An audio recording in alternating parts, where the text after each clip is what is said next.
Hello, my name is Theresa Chamblee, and I'm the Director of Social Concerns for Catholic Charities for the Archdiocese of Indianapolis. And I'd like to say thank you to all of you who have participated in the United Catholic Appeal in the past. Your impact has been felt very far and wide. My husband and I are the proud parents of 6 children. And as you can imagine, with 6 children, there are great times of peace and there are great times of chaos. And there's a line that we like to use with our children, that God can write straight with our crooked lines. And thinking about that, I'm thinking about the passage within Matthew 14. It talks about when Jesus woke up in the morning, he learned about the beheading of his beloved cousin John. And he went out to find a place of peace and solitude so that he could pray. But in that process, over 5,000 people followed him. And he was moved by them. So he stayed and he spoke with them, he witnessed, he preached, he healed, he loved. And at the end of that day, the apostles came to him and said, Jesus, let's send them away because they need to eat. And we have no food for them. And Jesus said, do not send them away. Let's feed them ourselves. So with 5 loaves and 2 fishes, Jesus fed over 5,000 people. With food left over, he fed their hunger. From there, it was night, and he went and he wanted to find some solitude and pray. So while he was praying, the apostles were on a fishing boat off the shore, and a big storm came up.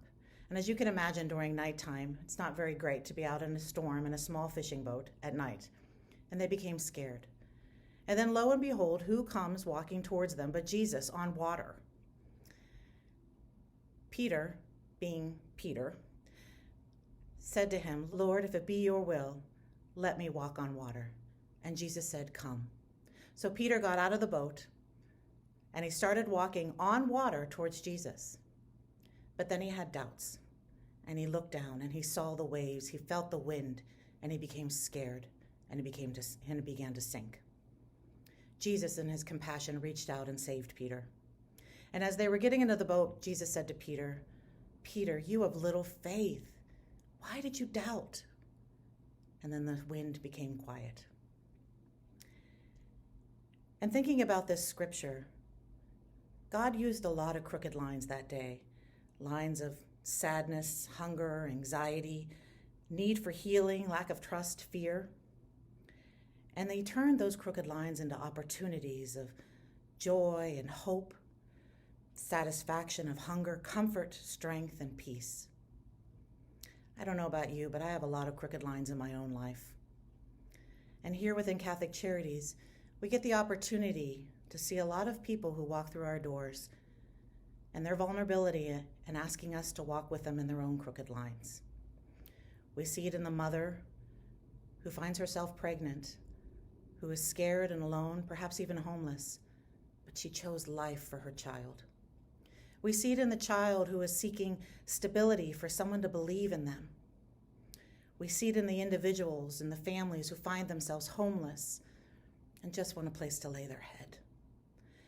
We see it in the refugee who fled their country due to war and persecution, seeking solace in an unknown nation. We see those crooked lines in the immigrant who is unsure of their future and is scared for the future of their children. We see those crooked lines in the hungry and the cold, and the person seeking clarity in their depression or sadness.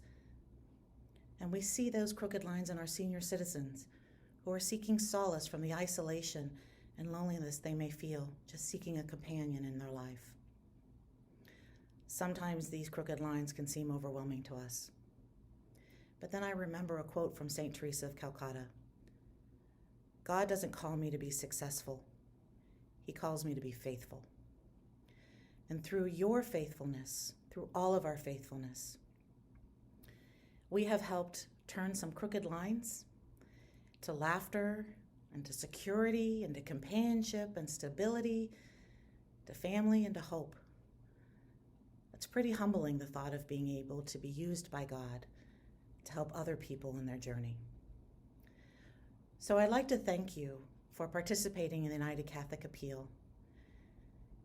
You may not be able to meet every person that your donation touches, but I'm here to let you know that through your generosity, through your gift to Catholic Charities, that we are able to feed the minds, the hearts, the stomachs, and the souls of so many.